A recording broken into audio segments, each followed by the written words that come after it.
Hello നമസ്കാരം. PSC ഫോർസൈറ്റിൻ്റെ മറ്റൊരു വീഡിയോയിലേക്ക് സ്വാഗതം. 2024 ജനുവരി 20 നടന്ന LD clerk accountant cashier preliminary എക്സാമിലെ 60 GK ക്വസ്റ്റ്യൻസാണ് ഞാൻ ഈ വീഡിയോയിൽ ഡിസ്കസ് ചെയ്യാൻ പോകുന്നത്. നമുക്ക് ക്വസ്റ്റ്യൻസിലേക്ക് പോകാം. First question, Kerala state sports കൗൺസിലിൻ്റെ ഇപ്പോഴത്തെ പ്രസിഡൻറ്റ് ആര്? Shri U Sharaf Ali. Kerala state sports കൗൺസിലിൻ്റെ ഇപ്പോഴത്തെ പ്രസിഡന്റ് ശ്രീ യു ഷറഫ് അലി. ചന്ദ്രയാൻ 3ൻ്റെ ലാൻഡറിലെ പേലോഡുകളിൽ ഉൾപ്പെടാത്തത് ഏത്? Option B SHAPE. ചന്ദ്രയാൻ 3ൻ്റെ ലാൻഡറിലെ പേലോഡുകളിൽ ഉൾപ്പെടാത്തത് ഷെയ്പ്പ്. 2021 എഴുത്തച്ഛൻ പുരസ്കാരം ലഭിച്ചത് ആർക്ക്? പി വത്സല. 2021 എഴുത്തച്ഛൻ പുരസ്കാരം ലഭിച്ചത് പി വത്സലയ്ക്ക്. 1.25 കോടി മലയാളികൾ എന്ന ഗ്രന്ഥം രചിച്ചത് ആര്? EMS നമ്പൂതിരിപ്പാട്. 1.25 കോടി മലയാളികൾ എന്ന ഗ്രന്ഥം രചിച്ചത് EMS നമ്പൂതിരിപ്പാട്. 2022 എഴുത്തച്ഛൻ പുരസ്കാരം ലഭിച്ച സേതുവിൻ്റെ കൃതികളിൽ പെടാത്തത് ഏത്? നിഴലുറങ്ങുന്ന വഴികൾ. ബാക്കി 3 കൃതികളും എഴുത്തച്ഛൻ പുരസ്കാരത്തിനായി പരിഗണിച്ചവയാണ്. പേടി സ്വപ്നങ്ങൾ, കൈമുദ്രകൾ, അടയാളങ്ങൾ. ഈ 3 കൃതികളെയും എഴുത്തച്ഛൻ പുരസ്കാരത്തിന് വേണ്ടി പരിഗണിച്ചിരുന്ന സേതുമാധവൻ്റെ കൃതികളാണ്. ഇന്ത്യ ദേശീയ ബഹിരാകാശ ദിനമായി ആചരിക്കാൻ തീരുമാനിച്ച ദിവസം ഏത്? ആഗസ്റ്റ് 23. വൈക്കം സത്യാഗ്രഹത്തിന് നേതൃത്വം നൽകിയതാര്? TK മാധവൻ. വൈക്കം സത്യാഗ്രഹത്തിന് നേതൃത്വം നൽകിയതാര്? TK മാധവൻ. കേരളത്തെ ഭ്രാന്താലയം എന്ന് വിളിച്ച സാമൂഹ്യ പരിഷ്കർത്താവ് ആര്? സ്വാമി വിവേകാനന്ദൻ. കേരളത്തെ ഭ്രാന്താലയം എന്ന് വിളിച്ചത് സ്വാമി വിവേകാനന്ദൻ. തിരുവിതാംകൂറിലെ രാജവാഴ്ചയുടെ അഴിമതികളെയും അനീതികളെയും വെളിച്ചത്ത് കൊണ്ടുവന്ന സ്വദേശാഭിമാനി പത്രത്തിൻ്റെ സ്ഥാപകൻ ആര്? വക്കം അബ്ദുൽ ഖാദർ മൗലവി. സ്വദേശാഭിമാനി പത്രത്തിൻ്റെ സ്ഥാപകൻ വക്കം അബ്ദുൽ ഖാദർ മൗലവി. കേരളത്തിലെ ആദ്യകാല സാമൂഹ്യ പരിഷ്കർത്താക്കളിൽ ഒരാളായിരുന്ന വൈകുണ്ഠസ്വാമികളുടെ പ്രവർത്തനങ്ങളിൽ ഉൾപ്പെടാത്തത് ഏതെല്ലാം? നമുക്ക് ഓപ്ഷൻസ് ഓരോന്നായി നോക്കാം.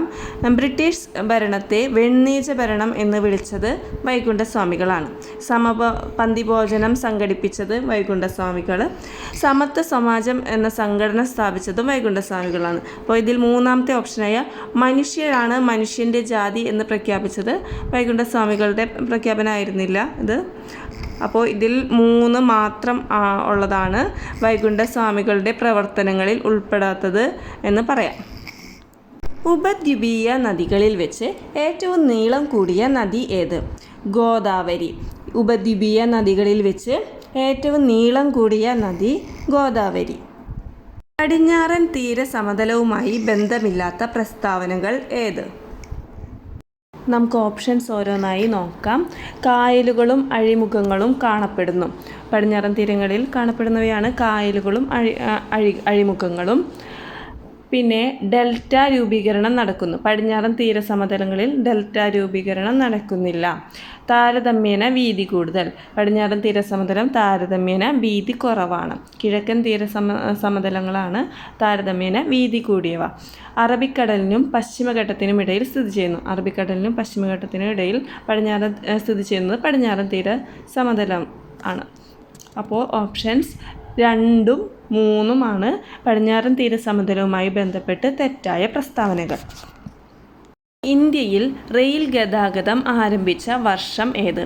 1853. ഇന്ത്യയിൽ റെയിൽ ഗതാഗതം ആരംഭിച്ചത് 1853. ഇന്ത്യയിലെ ഏറ്റവും വലിയ കൽക്കരിപ്പാടം ഏത്? ജാറിയ. ഇന്ത്യയിലെ ഏറ്റവും വലിയ കൽക്കരിപ്പാടമാണ് ജാറിയ. 1959 ജർമ്മൻ സാങ്കേതിക സഹായത്തോടെ ഇന്ത്യയിൽ സ്ഥാപിക്കപ്പെട്ട ഇരുമ്പുരുക്കുശാല? Hindustan steel limited, Rourkela. 1959 സ്ഥാപിക്കപ്പെട്ട ഇരുമ്പുരുക്കുശാലയാണ് ഹിന്ദുസ്ഥാൻ സ്റ്റീൽ ലിമിറ്റഡ്, റൂർക്കേല.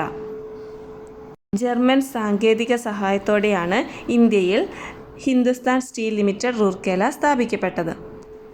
കരിമ്പ് ഉൽപ്പാദനത്തിൽ ഒന്നാം സ്ഥാനത്തുള്ള ഇന്ത്യൻ സംസ്ഥാനം ഏത്? ഉത്തർപ്രദേശ്. കരിമ്പ് ഉൽപ്പാദനത്തിൽ ഒന്നാം സ്ഥാനത്തുള്ള ഇന്ത്യൻ സംസ്ഥാനം ഉത്തർപ്രദേശ്. കേരളത്തിൽ കൊല്ലം മുതൽ കോട്ടപ്പുറം വരെയുള്ള പശ്ചിമതീര കനാൽ ഏത് ദേശീയ ജലപാതയിൽ ഉൾപ്പെടുന്നു? ദേശീയ ജലപാത 3. കേരളത്തിൽ കൊല്ലം മുതൽ കോട്ടപ്പുറം വരെയുള്ള പശ്ചിമതീര കനാൽ ഏത് ദേശീയപാതയിൽ ഉൾപ്പെടുന്നു? ദേശീയപാത 3. ഇന്ത്യയുമായി വടക്ക് പടിഞ്ഞാറ് അതിർത്തി പങ്കിടുന്ന രാജ്യമേത്? അഫ്ഗാനിസ്ഥാൻ. ഇന്ത്യയുമായി വടക്ക് പടിഞ്ഞാറ് അതിർത്തി പങ്കിടുന്ന രാജ്യമേത്? അഫ്ഗാനിസ്ഥാൻ. യങ് ഇന്ത്യ പത്രത്തിൻ്റെ സ്ഥാപകൻ ആര്? മഹാത്മാഗാന്ധി. മഹാത്മാഗാന്ധിയുടെ പത്രമാണ് യങ് ഇന്ത്യ. പാരമ്പര്യേതര ഊർജ സ്രോതസ്സിൻ്റെ സവിശേഷത അല്ലാത്തത് ഏത്? ശുഷ്കമായിക്കൊണ്ടിരിക്കുന്നു. ബാക്കിയെല്ലാം പാരമ്പര്യേതര ഊർജ സ്രോതസ്സിൻ്റെ സവിശേഷതകളാണ്. പുനഃസ്ഥാപനശേഷിയുണ്ട്, ചിലവ് കുറവാണ്, പരിസ്ഥിതി പ്രശ്നങ്ങൾ ഉണ്ടാക്കുന്നില്ല. ഇതിൽ ശുഷ്കമായിക്കൊണ്ടിരിക്കുന്നതാണ് ഇതിൻ്റെ സവിശേഷത അല്ലാത്തത്. ഇന്ത്യൻ ഭരണഘടനയിൽ 6 മുതൽ 14 വയസ്സുവരെയുള്ള കുട്ടികൾക്ക് സൗജന്യവും നിർബന്ധിതവുമായ വിദ്യാഭ്യാസം മൗലികാവകാശമാണ്.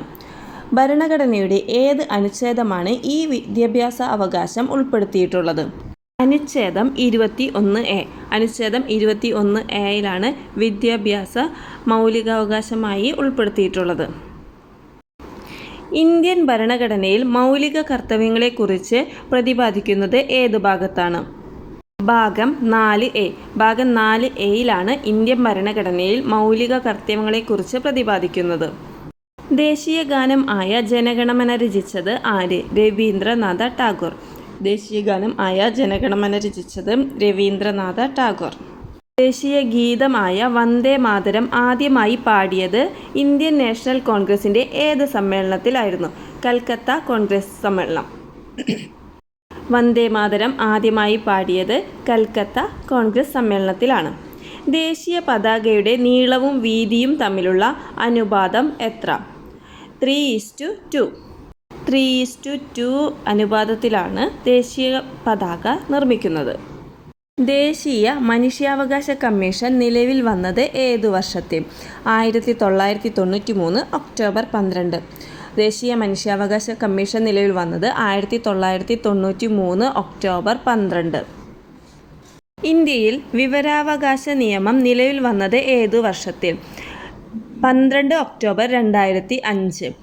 ഒക്ടോബർ 12, 2005 ഇന്ത്യയിൽ വിവരാവകാശ നിയമം നിലവിൽ വന്നത്. ഇന്ത്യൻ ഭരണഘടനയിൽ ജീവിക്കുന്നതിനും വ്യക്തി സ്വാതന്ത്ര്യത്തിനുമുള്ള അവകാശത്തെപ്പറ്റി പ്രതിപാദിക്കുന്ന അനുച്ഛേദം ഏത്? അനുച്ഛേദം 21. അനുച്ഛേദം 21 ജീവിക്കുന്നതിനും വ്യക്തി സ്വാതന്ത്ര്യത്തിനുമുള്ള അവകാശത്തെപ്പറ്റി പ്രതിപാദിക്കുന്നത്. ദേശീയ മുദ്രയുടെ ചുവട്ടിൽ ആലേഖനം ചെയ്തിരിക്കുന്ന സത്യമേവ ജയതേ എന്ന വാക്യം ഏത് ലിപിയിലാണ് എഴുതിയിരിക്കുന്നത്? ദേവനാഗരി. ദേവനാഗരി ലിപിയിലാണ് സത്യമേവ ജയതേ എന്ന വാക്യം എഴുതിയിരിക്കുന്നത്. താഴെ പറയുന്നവയിൽ ഇന്ത്യയുടെ ദേശീയ മൃഗം ഏതാണ്? കടുവ. താഴെ പറയുന്നവയിൽ ഇന്ത്യയുടെ ദേശീയ മൃഗം ഏതാണ്? കടുവ. ഇന്ത്യൻ നാഷണൽ കോൺഗ്രസ് ഗാന്ധിജിയുടെ നേതൃത്വത്തിൽ നടത്തിയ അവസാനത്തെ ബഹുജന സമരം ഏത്? ക്വിറ്റ് ഇന്ത്യ സമരം. ഇന്ത്യൻ നാഷണൽ കോൺഗ്രസ് ഗാന്ധിജിയുടെ നേതൃത്വത്തിൽ നടത്തിയ അവസാനത്തെ ബഹുജന സമരമാണ് ക്വിറ്റ് ഇന്ത്യ സമരം. ഇന്ത്യൻ സ്വാതന്ത്ര്യ സമര ചരിത്രത്തിലെ ഗോത്ര കലാപങ്ങളിലെ കുറിച്യ കലാപത്തിന് നേതൃത്വം നൽകിയ വ്യക്തി? രാമൻ നമ്പി. ഇന്ത്യൻ സ്വാതന്ത്ര്യ സമര ചരിത്രത്തിലെ ഗോത്ര കലാപങ്ങളിലെ കുറിച്യ കലാപത്തിന് നേതൃത്വം നൽകിയ വ്യക്തി? രാമൻ നമ്പി. ദേശീയ കാഴ്ചപ്പാടോടുകൂടി പത്രങ്ങൾക്ക് തുടക്കം കുറിച്ച വ്യക്തി? രാജാറാം മോഹൻ റോയ്. ദേശീയ കാഴ്ചപ്പാടോടുകൂടി പത്രങ്ങൾക്ക് തുടക്കം കുറിച്ച വ്യക്തി? രാജാറാം മോഹൻ റോയ്. 2023 ഇന്ത്യ അധ്യക്ഷസ്ഥാനം വഹിച്ച G20 2024 അധ്യക്ഷസ്ഥാനം വഹിക്കാൻ പോകുന്ന രാജ്യം ഏത്? ബ്രസീൽ. 2024 G20 അധ്യക്ഷസ്ഥാനം വഹിക്കുന്നത് ബ്രസീലും 2023 ഇന്ത്യയും ആയിരുന്നു. അന്തർദേശീയ സാഹോദര്യത്തിന് ഊന്നൽ നൽകാൻ ലക്ഷ്യമിട്ട് രവീന്ദ്രനാഥ ടാഗോർ സ്ഥാപിച്ച സർവകലാശാല? വിശ്വഭാരതി. അന്തർദേശീയ സാഹോദര്യത്തിന് ഊന്നൽ നൽകാൻ ലക്ഷ്യമിട്ട് രവീന്ദ്രനാഥ ടാഗോർ സ്ഥാപിച്ച സർവകലാശാല? വിശ്വഭാരതി. ജാലിയൻ വാലാബാഗ് കൂട്ടക്കൊല നടന്ന വർഷം ഏത്? 1919. ജാലിയൻ വാലാബാഗ് കൂട്ടക്കൊല നടന്നത് 1919. ബ്രിട്ടീഷ് കാലഘട്ടത്തിൽ ഇന്ത്യൻ സമ്പദ് വ്യവസ്ഥയിലുണ്ടായ തകർച്ചയെ വെളിപ്പെടുത്തുന്ന ചോർച്ച സിദ്ധാന്തം ആരുടെ സംഭാവനയാണ്? ദാദാഭായ് നവറോജി. ബ്രിട്ടീഷ് കാലഘട്ടത്തിൽ ഇന്ത്യൻ സമ്പദ് വ്യവസ്ഥയിലുണ്ടായ ചോർച്ചയെ വെളിപ്പെടുത്തുന്ന ചോർച്ച സിദ്ധാന്തം ആരുടെ സംഭാവനയാണ്? ദാദാഭായ് നവറോജി. സാരേ ജഹാൻ സെ അച്ഛാ ഹിന്ദുസ്ഥാൻ ഹമാര എന്ന ഗാനത്തിൻ്റെ രചയിതാവ് ആര്? അല്ലാമ മുഹമ്മദ് ഇക്ബാൽ. സാരേ ജഹാൻ സെ അച്ഛാ ഹിന്ദുസ്ഥാൻ ഹമാര എന്ന ഗാനത്തിൻ്റെ രചയിതാവ് അല്ലാമ മുഹമ്മദ് ഇക്ബാൽ. സ്വാതന്ത്ര്യാനന്തര ഇന്ത്യയുടെ സാമ്പത്തികമായ ആധുനികവൽക്കരണത്തിൽ സുപ്രധാന പങ്കുവഹിച്ച ഏറ്റവും വലിയ വിവിധോദ്ദേശ നദീതട പദ്ധതി ഏത്? ദാമോദർ വാലി. ഏതൊരു ഇന്ത്യക്കാരനെയും വാറന്റില്ലാതെ അറസ്റ്റ് ചെയ്യാമെന്ന ബ്രിട്ടീഷ് കരിനിയമത്തിൻ്റെ പേരെന്താണ്? Rowlatt act. ഏതൊരു ഇന്ത്യക്കാരനെയും വാറന്റില്ലാതെ അറസ്റ്റ് ചെയ്യാമെന്ന ബ്രിട്ടീഷ് കരിനിയമത്തിൻ്റെ പേരെന്ത്? Rowlatt act. കേരളത്തിലെ ഏറ്റവും ഉയരം കൂടിയ കൊടുമുടിയായ ആനമുടി ഏത് ജില്ലയിലാണ് സ്ഥിതി ചെയ്യുന്നത്? ഇടുക്കി. കേരളത്തിലെ ഏറ്റവും ഉയരം കൂടിയ കൊടുമുടിയായ ആനമുടി സ്ഥിതി ചെയ്യുന്നത് ഇടുക്കി ജില്ലയിൽ. രാജ്യസഭയിലേക്ക് നാമനിർദ്ദേശം ചെയ്യപ്പെട്ട ആദ്യത്തെ മലയാളിയായ വനിതാ കായിക താരം PT ഉഷ. രാജ്യസഭയിലേക്ക് നാമനിർദ്ദേശം ചെയ്യപ്പെട്ട ആദ്യത്തെ മലയാളിയായ വനിതാ കായിക താരം PT ഉഷ. കൊച്ചി മെട്രോ നിലവിൽ വന്ന വർഷം ഏത്? 2017. കൊച്ചി മെട്രോ നിലവിൽ വന്നത് 2017. കേരളത്തിലെ നദികളിൽ കിഴക്കോട്ട് ഒഴുകുന്ന നദി ഏത്? താഴെ തന്നിരിക്കുന്ന ഓപ്ഷനിൽ പാമ്പാർ. കേരളത്തിലെ നദികളിൽ കിഴക്കോട്ട് ഒഴുകുന്ന നദിയാണ് പാമ്പാർ. പൊന്നാനി തുറമുഖം ഏത് നദിയുടെ അഴിമുഖത്ത് സ്ഥിതി ചെയ്യുന്ന മത്സ്യബന്ധന തുറമുഖം ആണ്?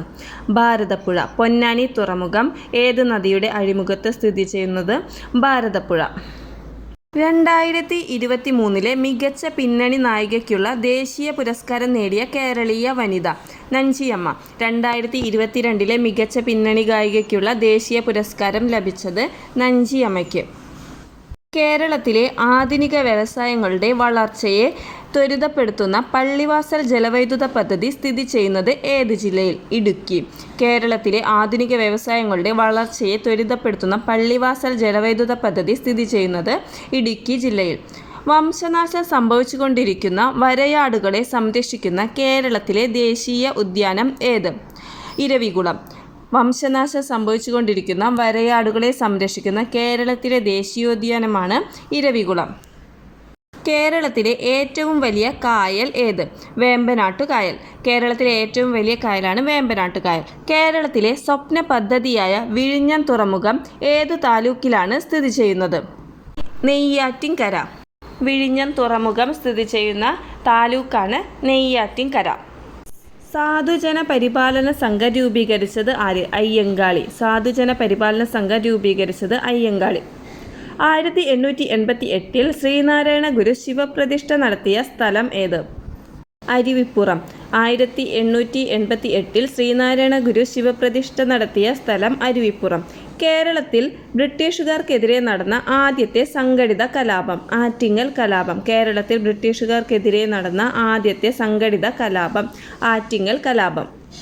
വൈക്കം സത്യാഗ്രഹം നടന്ന വർഷം ഏത്? 1924.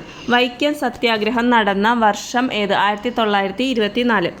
ധീവര സമുദായത്തിൻ്റെ അവകാശങ്ങൾ സംരക്ഷിക്കാൻ വേണ്ടി പണ്ഡിറ്റ് കറുപ്പൻ നേതൃത്വം നൽകി സ്ഥാപിച്ച പ്രസ്ഥാനം? അരയ സമാജം. ധീവര സമുദായത്തിൻ്റെ അവകാശങ്ങൾ സംരക്ഷിക്കാൻ വേണ്ടി പണ്ഡിറ്റ് കറുപ്പൻ സ്ഥാപിച്ച പ്രസ്ഥാനമാണ് അരയ സമാജം. കേരളത്തിൽ ബ്രിട്ടീഷുകാർ നിർമ്മിച്ച ആദ്യത്തെ റെയിൽപാത ഏത്? ബേപ്പൂർ മുതൽ തിരൂർ വരെ. കേരളത്തിൽ ബ്രിട്ടീഷുകാർ നിർമ്മിച്ച ആദ്യത്തെ റെയിൽപാതയാണ് ബേപ്പൂർ മുതൽ തിരൂർ വരെ. പയ്യന്നൂർ ഉപ്പ് സത്യാഗ്രഹത്തിന് നേതൃത്വം നൽകിയ വ്യക്തി ആര്? കെ കേളപ്പൻ. പയ്യന്നൂർ ഉപ്പ് സത്യാഗ്രഹത്തിന് നേതൃത്വം നൽകിയ വ്യക്തി കെ കേളപ്പൻ. കേരളത്തിൽ ആദ്യമായി രൂപം കൊണ്ട സ്വകാര്യ ബാങ്ക്?